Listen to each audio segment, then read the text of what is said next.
شرابیوں کے ساتھ بیٹھو گے شرابی ہو جاؤ گے، زانیوں کے ساتھ بیٹھو گے زنا تمہاری نظر میں ہلکا ہو جائے گا، بے نمازیوں کے ساتھ بیٹھو گے تو نماز کی وقت اور اہمیت کم ہو جائے گی۔ اس لیے میرے بھائیوں اور میری بہنوں، جب آپ کسی سے دوستی کرو، کسی کو اپنا دوست بناؤ تو دیکھ بھال کر کے اپنا دوست بناؤ، اچھے لوگوں کو اپنا دوست بناؤ۔ اگر بے دین لوگوں کو اور دین سے دور لوگوں کو اپنا دوست بناؤ گے تو تمہارے دین کو برباد کر ڈالیں گے۔ صحبت کا بڑا اثر ہوتا ہے۔ اب وہ 100 لوگوں کا قاتل اپنے گاؤں سے نکلا، اپنی بستی سے نکلا، اور ابھی وہ راستے ہی میں تھا کہ اس کی موت کا ٹائم آ گیا۔ اب جب موت کا ٹائم آ گیا تو رحمت کے فرشتے بھی موقع پر پہنچ گئے اور عذاب کا فرشتہ بھی پہنچ گیا۔ عذاب کا فرشتہ کہنے لگا یہ 100 لوگوں کا قاتل ہے، اس کی روح کو میں لے کر کے جاؤں گا، یہ عذاب کا حقدار ہے۔ رحمت کا فرشتہ کہنے لگا نہیں نہیں، یہ تو توبہ کر چکا تھا، یہ تو اللہ سے معافی مانگ چکا تھا، یہ تو نیک لوگوں کی بستی کی طرف جا رہا تھا، یہ تو اللہ کی رحمت کا حقدار ہے، اس کی روح کو میں لے کر کے جاؤں گا۔ اب رحمت کا فرشتہ اور عذاب کا فرشتہ دونوں آپس میں لڑنے لگے۔ اللہ نے ایک تیسرے فرشتوں کو بھیجا انسان کی شکل میں، وہ وہاں سے گزرنے لگا۔ دونوں فرشتوں نے اس کو روکا، کہ بھائی ہم دونوں فرشتے ہیں، یہ رحمت کا فرشتہ ہے، میں عذاب کا فرشتہ ہوں، اور ہمارے بیچ میں یہ معاملہ چل رہا ہے، آپ ہی کوئی حل بتا دیجئے۔ تو اس فرشتے نے جو انسان کی شکل میں اللہ کی طرف سے بھیجا گیا تھا، اس فرشتے نے یہ فیصلہ کیا کہ ایک کام کرو، تم لوگ تو فرشتے ہو، تمہارے لیے کوئی مشکل نہیں ہے، تم پورے راستے کا ماپ کر لو، پورے راستے کو ناپ لو، اگر یہ گنہگاروں کی بستی سے زیادہ قریب ہے تو اس کو عذاب کا فرشتہ لے کر کے جائے گا، اور اگر یہ نیک لوگوں کی بستی سے زیادہ قریب ہے تو اس کو رحمت کا فرشتہ لے کے جائے گا۔ جب دونوں فرشتوں نے راستے کو ناپا ہے، حدیث کے الفاظ ہیں میرے پیارے ساتھیوں، اللہ کے نبی فرماتے ہیں کہ وہ ایک بالشت، یہ جو ہاتھ کے پنجے کا جو یہ ماپ ہوتا ہے، اس کو اردو میں بالش کہتے ہیں، ہمارے ہاں اردو میں بتا بولتے ہیں اس کو۔ ایک بتا یا ایک بالشت جو ہے وہ انسان، وہ 100 لوگوں کا جو قاتل تھا، وہ نیک لوگوں کی بستی سے زیادہ قریب تھا۔ اللہ کی رحمت کا فرشتہ اس کو لے کے گیا ہے۔ اس لیے گناہ جتنے بھی زیادہ ہو جائیں، اللہ کی رحمت سے انسان کو مایوس نہیں ہونا چاہیے، توبہ کرنا چاہیے، اللہ سے معافی مانگنا چاہیے۔ مگر یہ بات یاد رکھو میرے بھائی، جب ہم کوئی گناہ کا کام کرتے ہیں، اس گناہ کا اثر ہمارے بچوں پر بھی پڑتا ہے، ہمارے اوپر بھی پڑتا ہے۔ ہمارے اوپر یہ پڑتا ہے کہ ہمارے دل سخت ہو جاتے ہیں، ہمارے دل کٹھور ہو جاتے ہیں، اور دل جب کٹھور ہو جاتا ہے، دل جب سخت ہو جاتا ہے تو قرآن کی آیتوں کا اثر نہیں ہوتا ہے، نبی کی حدیثوں کا اثر نہیں ہوتا ہے۔ آج رات بھر جلسے ہو رہے ہیں، جمعہ کے اندر خطبے ہو رہے ہیں، تقریریں ہو رہی ہیں، مگر دل کے اوپر کوئی اثر نہیں پڑ رہا ہے، کیونکہ دل سخت ہو چکا ہے، دل کٹھور ہو گیا ہے، دل سخت ہو گیا ہے۔ اسی لیے اللہ نے قرآن کے پہلے پارے میں جب بنی اسرائیل کا ذکر کیا تو فرمایا ثم قست قلوبکم من بعد ذلک فہی کالحجارۃ او اشد قسوا۔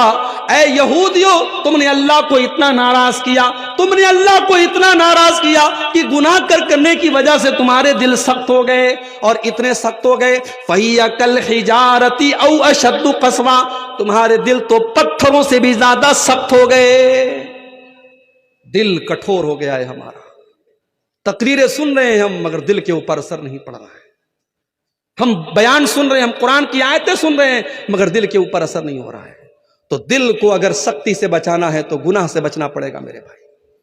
اسی لیے اللہ کے نبی فرماتے ہیں جب بندہ کوئی گناہ کرتا ہے نُقِطَتْ فِي قَلْبِهِ نُقْطَةً سَوْدَا، اس کے دل کے اوپر ایک کالے رنگ کا نقطہ ڈال دیا جاتا ہے، ایک کالے رنگ کا دھبا ڈال دیا جاتا ہے۔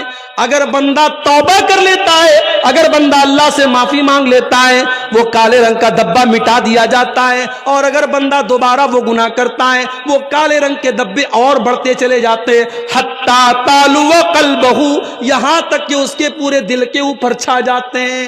جب بندہ گناہ پر گناہ کرتا چلا جاتا ہے، اس کا پورا دل کالا ہو جاتا ہے، اور جب دل کالا ہو جاتا ہے تو انسان کا دل کیسا ہو جاتا ہے؟ کَلَّا بَلْ رَانَ عَلَىٰ قُلُوبِهِم مَّا كَانُوا يَكْسِبُونَ، انسان کے گناہ اس کے دل کے اوپر چھا جاتے ہیں، پھر دل کے اوپر کوئی اثر نہیں پڑتا ہے۔ تو اس لیے اگر گناہ کریں گے ہم تو ہمارے دل سخت ہو جائیں گے. یہ گناہ کا پہلا نقصان ہوگا. گناہ کا دوسرا نقصان، انسان اگر گناہ کرے گا اس کی روزی روٹی پر اثر پڑے گا. اس کے مقدر میں جو روزی ملنے والی تھی، اس کی دکان پہ جو کسٹمر آنے والا تھا، اس کے کاروبار میں جو منافع اور پروفٹ ہونے والا تھا، وہ اللہ تعالیٰ ہٹا لیتا ہے، چھین لیتا ہے.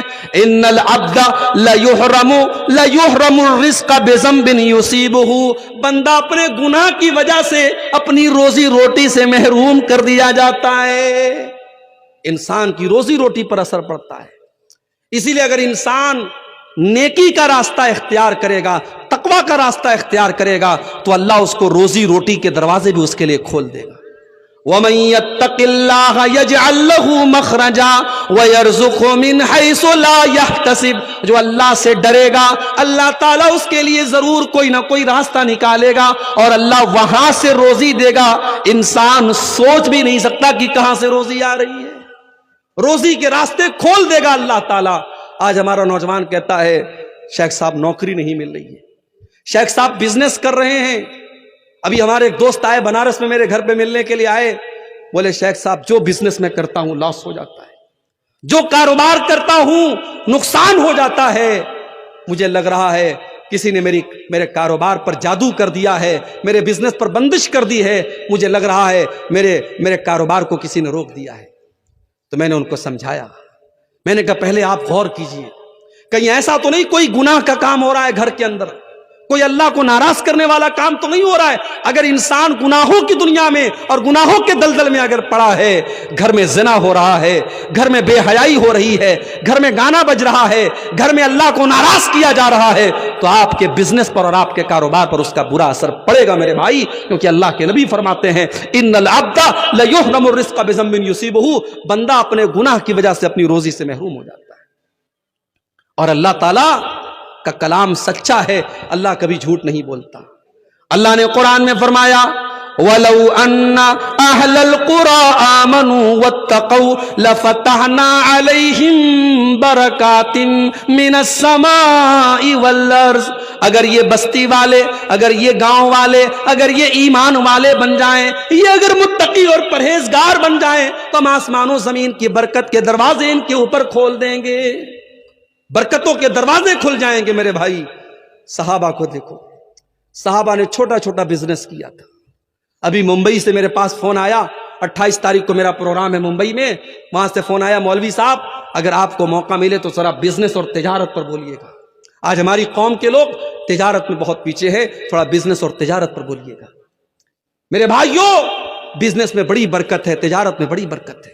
ایمانداری کے ساتھ اگر آپ بزنس کریں گے اللہ برکت دے گا. لیکن ہاں حرام چیز کا کاروبار کریں گے، حرام چیز کا بزنس کریں گے، ہو سکتا ہے آپ کا مکان بہترین بن جائے، ہو سکتا ہے آپ کے گھر میں ٹائلز لگ جائیں، ہو سکتا ہے آپ کے گھر میں ماربل بچ جائے، ہو سکتا ہے آپ بہت پیسے کما لیں، مگر اس پیسے میں برکت نہیں ہوگی، اور آج نہیں تو کل آپ کو پچھتانا پڑے گا.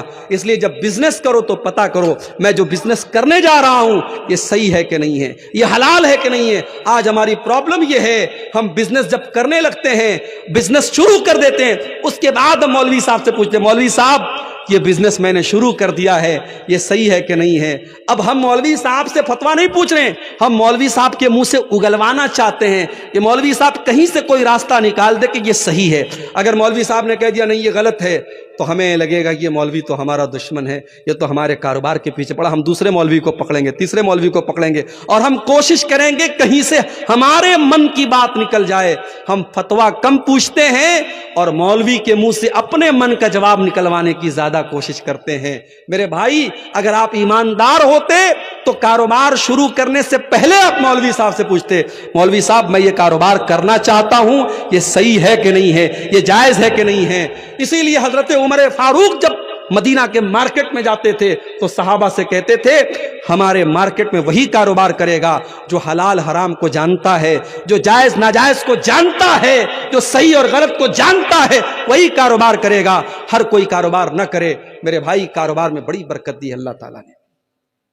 جب اللہ کے نبی مدینہ پہنچے، بڑے غور سے سننا میرے بھائیوں، جب اللہ کے نبی مدینہ پہنچے آپ کو پتا تھا مکہ کے مہاجر بیچارے بے سہارا ہیں، ان کے پاس ابھی کوئی بزنس نہیں ہے، ان کے پاس ابھی کوئی گھر نہیں ہے، آپ نے مدینہ کے انصاری صحابہ کو اور مکہ کے مہاجر صحابہ کو نام لے لے کر کے بھائی بنا دیا، ایک ایک کا نام لے لے کے بھائی بنایا، یہ مدینہ کا انصاری ہے، یہ مکہ کا مہاجر ہے، یہ دونوں ایک دوسرے کے بھائی بھائی ہیں، دونوں کا ہاتھ اٹھا کر کے اللہ کے نبی نے بھائی چارہ کرا دیا۔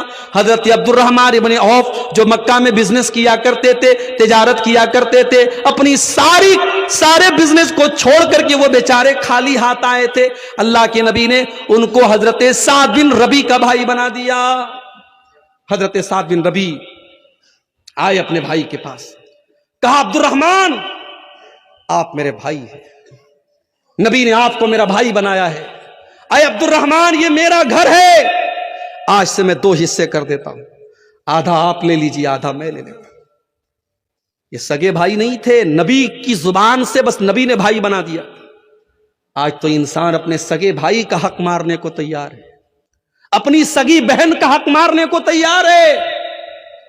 باپ مر گیا، باپ کی پراپرٹی میں بہن کا بھی حق بنتا ہے، بہن نے آ کر کے کہا بھیا باپ کی پراپرٹی میں میرا بھی حق ہے، مجھے دے دو۔